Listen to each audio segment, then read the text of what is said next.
Cameras are always watching, so there is nothing private when you are out in public. The average citizen in New York is videotaped or photographed 100 to 200 times a day.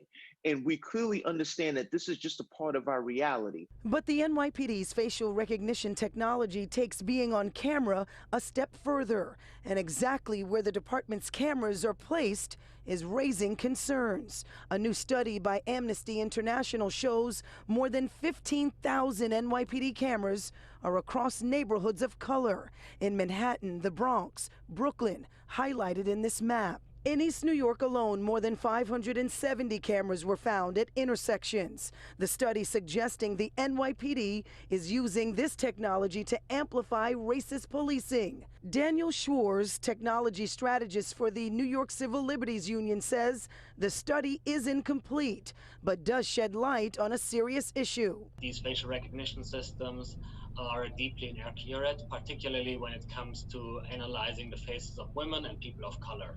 So critics believe this artificial intelligence is not always intelligent and in many cases targets people of color. That's the fear. Black and brown communities are already over-policed and are over-surveilled. It shows really the discriminatory effect that these systems have on New Yorkers here across the city. But retired NYPD Lieutenant Dr. DARRIN Porcher tells Pix 11 the technology is not used based on race, instead as a crime-fighting tool, and cameras are placed in densely populated areas all over the city. Times Square, Fordham Road in the Bronx, Fulton Street in Brooklyn, as well as in high-crime neighborhoods. When we look at the crime patterns that have lately been plaguing our city, they've been in the communities of color.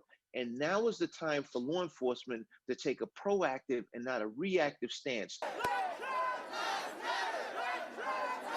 The study comes after a year of scrutiny of the NYPD, its tactics, and broken relationship in communities of color. In a statement, a spokesperson for the NYPD said, the NYPD does not and has never automatically run facial recognition tools against images collected by our security camera network.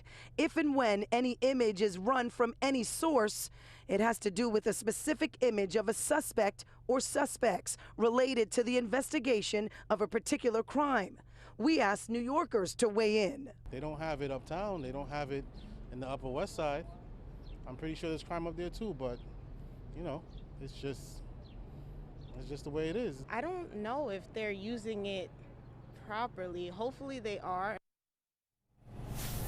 And just to give you an example of where this technology really worked, remember that shooting in Times Square where several innocent people were hit? Well, police used facial recognition to locate and identify that suspect. But critics also say that that technology was probably used to identify people during the Black Lives Matter protests, and that's where the conflict lies. For now, we're live in Lower Manhattan. Nicole Johnson, Pix 11 News.